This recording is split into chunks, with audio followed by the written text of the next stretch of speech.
So how do you move from having empathy, where you're feeling someone's pain, to being compassionate, where you want to alleviate suffering, but you're connected to this inner resource, what we call in IFS your true self, this part of you that's connected to the source of all creation, that can flow resources and support kind of to you and through you, so you can radiate that out into the world and do very tangible acts of service, but you're not depleted. You're coming from this place of having your cup full and something to give. I'm Amy Rose, and I have a holistic counseling and consulting practice in Florida, and this is the work that I do with my clients a lot, and also for myself, because those of us who had to be empaths growing up, we learned to be very attentive to other people's pain. And maybe it was our job to soothe them or stop them from being uncomfortable, but often at our own expense, where we had to give when we didn't really have the resources, and we weren't allowed to sort of set a boundary because there was some negative consequence to that.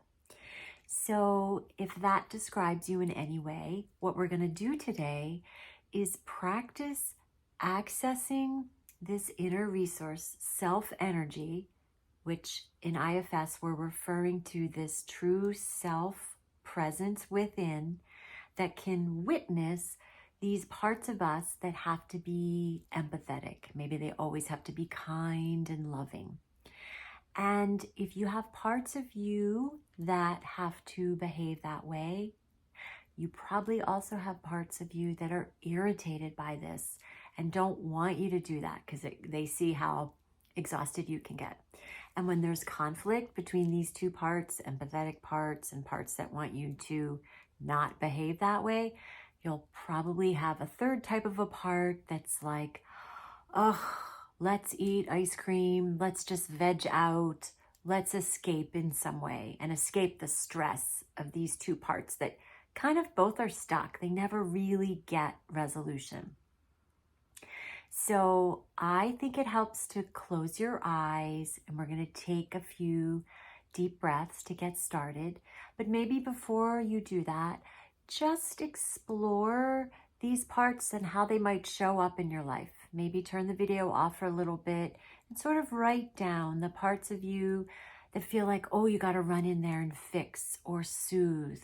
Or maybe it's just you are out and about and you attend to someone and then you come home and realize, oh my gosh, I am so drained. So you kind of gave from this part of you that maybe didn't have a lot to give anyway and just did it. And then look for parts that might be resentful of this. And they're all welcome. In IFS, there are no bad parts. Every part stepped up to do this for you for a way of helping you.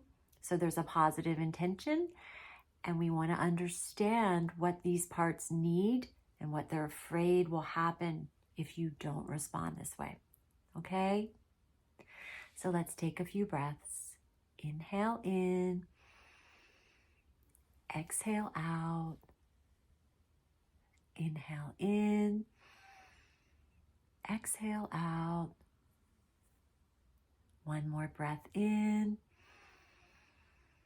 And this time, just slow your exhale and sink into whatever you're sitting on and let it hold you up. And then however you turn your attention to your inner world, go ahead and do that. However you may see it, hear it, sense it, there's no one right way.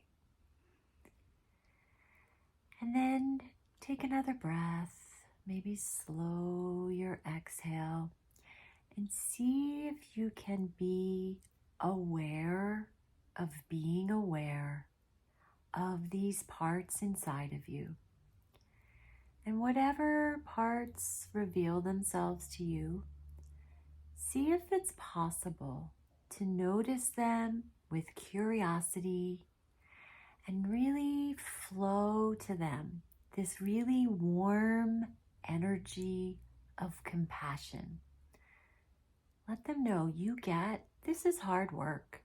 It's exhausting to have to give all the time. And let them see if they will allow you to receive this loving safety, kindness, and respect. That this presence within can flow to them. And let them experience compassion, support, and this older, wiser presence that has the ability to help them and give them what they need. And see if they'd be allowed to sort of rest in that, just for a little while.